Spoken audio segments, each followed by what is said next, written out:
Hello friends, NPS railway study में आपका स्वागत है। आज हम फिर से एनटीपीसी सीबीटी 2 का आंसर की और रिजल्ट के बारे में जिक्र करेंगे। अगर हम बात करते हैं, जो भी कैंडिडेट इस चैनल पर नए आए हैं तो इस चैनल को सब्सक्राइब और दोस्तों के पास शेयर जरूर करिएगा, क्योंकि आरआरबी के रिलेटेड जो भी इंफॉर्मेशन आता है इसी चैनल पर, और साथ साथ में ग्रुप डी हो, एनटीपीसी और एलपी, इस सारा का तैयारी भी करवाया जाता है। मतलब स्पेशल रेलवे के लिए ही चैनल बनाया गया है। और अदर एग्जाम का अगर बात करेगा तो एलपीएस स्टडी सेंटर पर भी, उस पर भी वीडियो अपलोड किया जाता है, वहां से भी देख सकते हैं। तो चलिए सेशन को स्टार्ट करते हैं। आज का टॉपिक है जो देखेंगे एनटीपीसी सीबीटी 2 का आंसर की और फाइनल रिजल्ट में कितना अंतराल रहा है।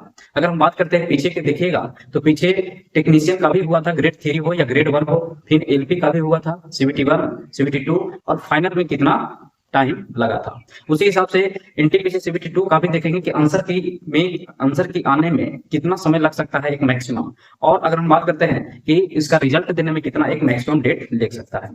अगर हम बात करते हैं कि आरआरबी जेई का अगर बात करिएगा तो आरआरबी जेई में 2 दिन में रिजल्ट, 2 दिन में आंसर की जारी किया था।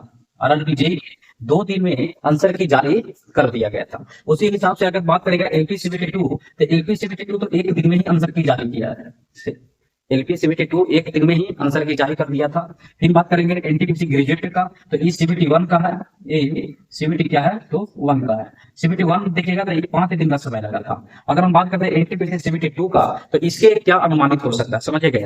अगर आंसर की का बात करेगा तो कहीं कहीं 3 दिन में लिया है, 4 दिन में लिया है, 5 दिन में लिया, लेकिन मैक्सिमम 5 दिन लिया है। मैक्सिमम 5 दिन लिया है, मिनिमम का कोई फिक्स ना है, क्योंकि मिनिमम में अगर बात करेगा तो एलपी सीबीटी 2 में 1 दिन में भी आंसर की जारी कर दिया गया था।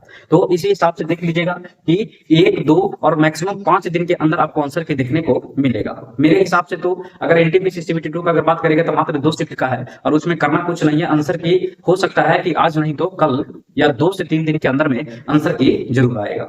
इस हिसाब से भी पीछे के भी रिकॉर्ड देखेगा कि मैक्सिमम 5 दिन के अंदर में आंसर की जारी कर दिया गया है। अब आगे हम रिजल्ट के बारे में देखेंगे, तो रिजल्ट देखिएगा कि अगर रिजल्ट का बात करिएगा, रिजल्ट का तो रिजल्ट में अगर बात करते हैं, मिनिमम जो समय लेता है वो 30 दिन लेता है, और मैक्सिमम 55 या 60 दिन के अंदर में आपको रिजल्ट सामने देखने को मिलेगा। तो मेरे अनुसार एक संभावना हम बता सकते हैं कि आपको 25 या 30 इतना डेट में आपको फाइनल रिजल्ट देखने को मिलेगा। फाइनल रिजल्ट देखने को मिलेगा, क्योंकि लड़कन भी कम है और 2 शिफ्ट में ही पेपर हुआ था, तो बहुत कम मैक्सिमम जाएगा कितना, तो 30 दिन, और नहीं तो 35 दिन में आपको फाइनल रिजल्ट सीबीटी 2 का देखने को मिलेगा। तो इस हिसाब से पीछे के रिकॉर्ड देख के ही हम आपको बता रहे हैं कि सब में, जैसे कि देखिए एलपी सीबीटी 2 में थोड़ा ज्यादा लेट हुआ था, ठीक है, लेकिन हाँ इतना एक 25 या 30 और नहीं तो मैक्सिमम 35 तक लेके चल सकते हैं कि इसके अंदर में आपको रिजल्ट फाइनल देखने को मिलेगा। और आंसर की 2 दिन या 3 दिन या मैक्सिमम 5 दिन के अंदर में आंसर की जारी कर दिया जाता है। तो यही था आंसर की के बारे में। और जो भी कैंडिडेट को आंसर मिलाइएगा और रो स्कोर कितना रहता है वो कमेंट में जरूर बताइएगा, उस पर एक हम अनुमानित कटअप लाने का प्रयास करेंगे। तो चलिए सेशन यहीं तक रखते हैं। सेशन को देखने के लिए धन्यवाद।